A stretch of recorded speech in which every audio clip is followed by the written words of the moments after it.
name is Taya Salami, and today I'm going to be sharing with you 7 implementation boosters that will help you to go from plan to result.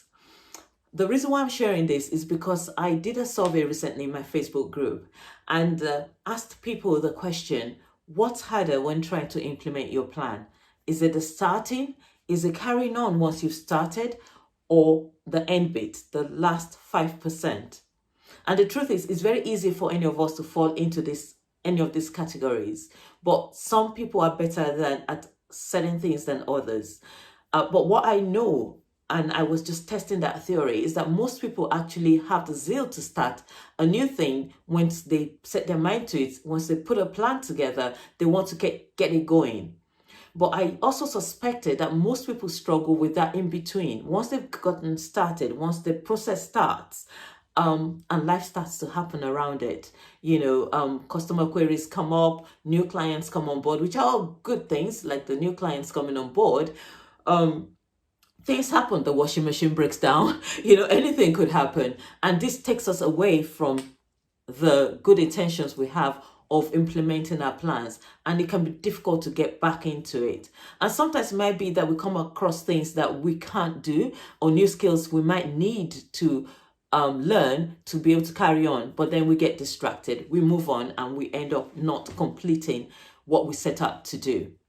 And then the last bit is people who actually, they are determined, they stay with it, and they get to the last 95, they get 95% of the way, the last 5% to go, but then they get stuck.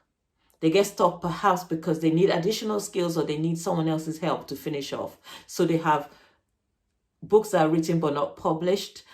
They have products developed but not marketed. Things that just needs a little bit of support they need a little bit of support rather to round up in their business, and then they fail. It doesn't happen there. There is a break between the plan and the result.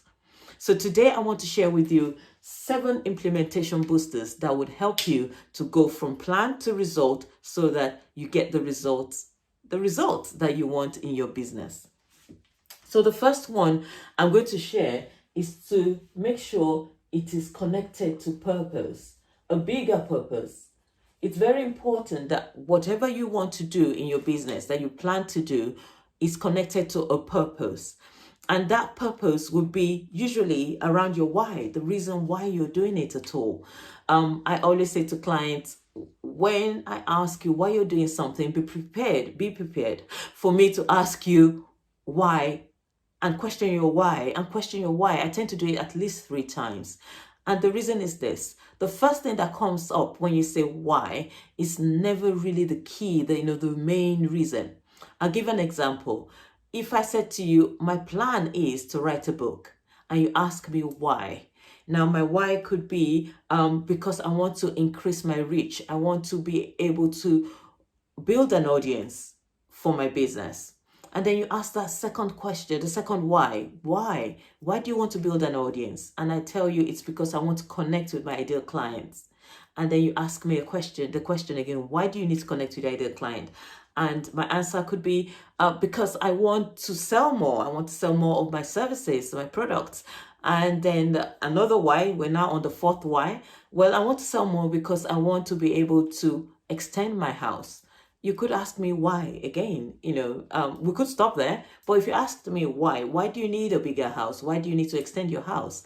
Then it's probably, or I could say, it's so that we have more space in the house and the children can have more room to move around and play around. Or it could be that I could have a dedicated space in my house to work. You can see how the why becomes more convincing. It becomes more rooted in something that is emotional as well. And that would be the driver. So that purpose is the bigger purpose. That's what we're looking for. Make sure that your plan, what you want to do, is connected to a bigger purpose. The second thing is to make sure that you're doing what you enjoy doing. So with this, it's very easy to do what other people are doing because that's what everybody's doing in your industry now or in your sector, and you want to do it. But if you don't enjoy doing it, then the chances are that you will probably not do it at all. So do what you enjoy doing, and it's okay not to do everything that everyone else is doing. Make sure it's something that you enjoy doing. And linked to that is this: do it your way. Now, here I just want to share a quick story. My husband loves, we both love to keep fit. We try our best to keep fit. He got a treadmill during the COVID, the pandemic months. He got a treadmill, and we put a treadmill in the house. He loves to run.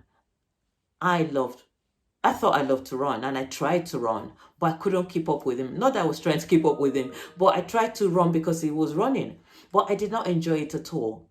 But recently, I've come to realize that actually I enjoy walking a lot more. And so I started to stick to that. And I started to find that actually, really, that's the thing for me to do. I do it more frequently.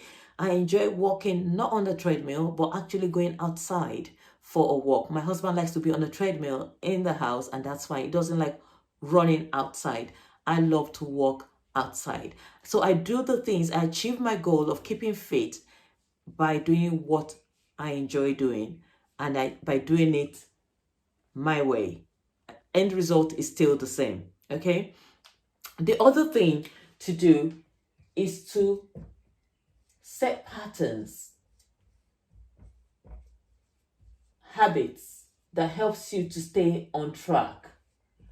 Now, this might look like setting yourself milestones, just something that you can anchor point on along the way. So if for example, I now walk every Sunday, Tuesday and Thursday, and these are all anchored around things. So on a Sunday, we're all home after rugby with my boys in the morning. We all come home, and between 4:30 and 6:30 is my time. I call it my me time. I get my trainers on and I get out and go for a walk, no matter what the weather is. Well, depending on how treacherous it is outside, but in comfortable weather, if it's really, it's okay. I would go outside and go for a walk. That's me time. On Tuesdays, my husband works from home, so I've got a bit more time. I don't do the school runs, he does, so I've got a bit more time. I can spare an hour to go for a long walk. And on Thursdays, after school drop off, it's become kind of a routine for me. So it's the patterns, it's like routine, and then it becomes a habit. Thursday morning, I do 1 hour, and I set myself a target to complete so many miles within that 1 hour.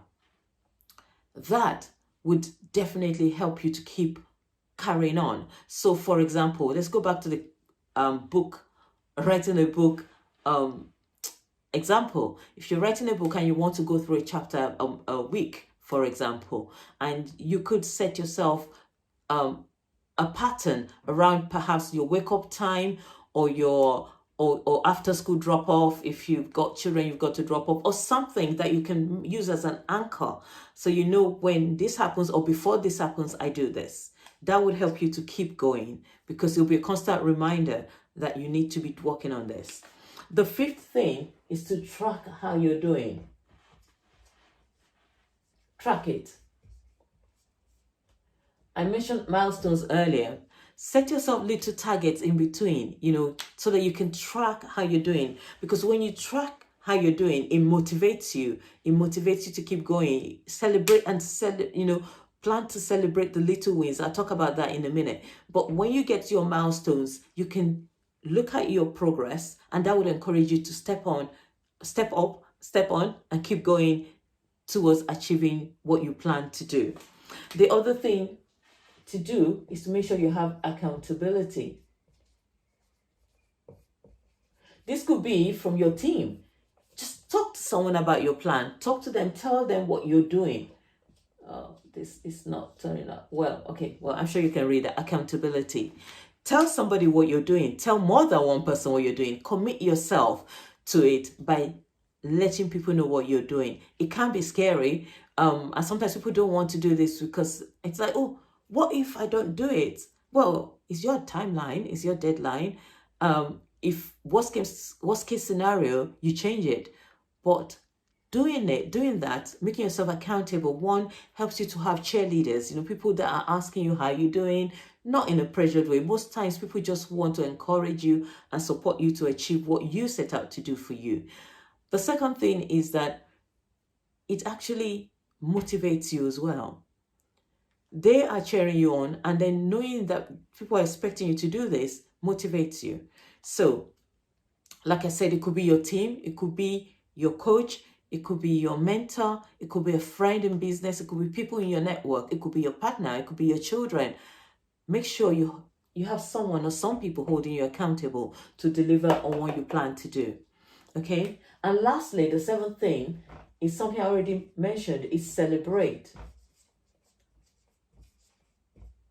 Plan how you're going to celebrate, at each milestone along the way, and how you're going to celebrate when the whole thing you plan starts to get you the result, or gets you the result that you want. That again will keep you motivated as you go along.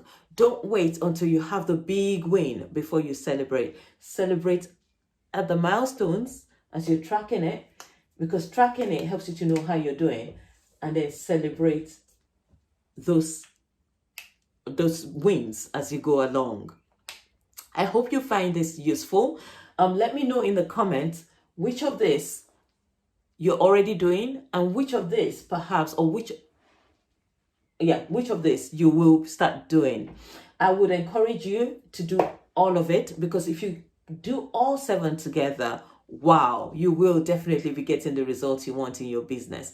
You stay motivated. And the thing about when you start to get results is that it motivates you to start to do something else again. Everything feels possible, and the results will take you far in your business. Let me know in the comments if you find this useful, and if you have any questions, again, put it in the comments. Thank you.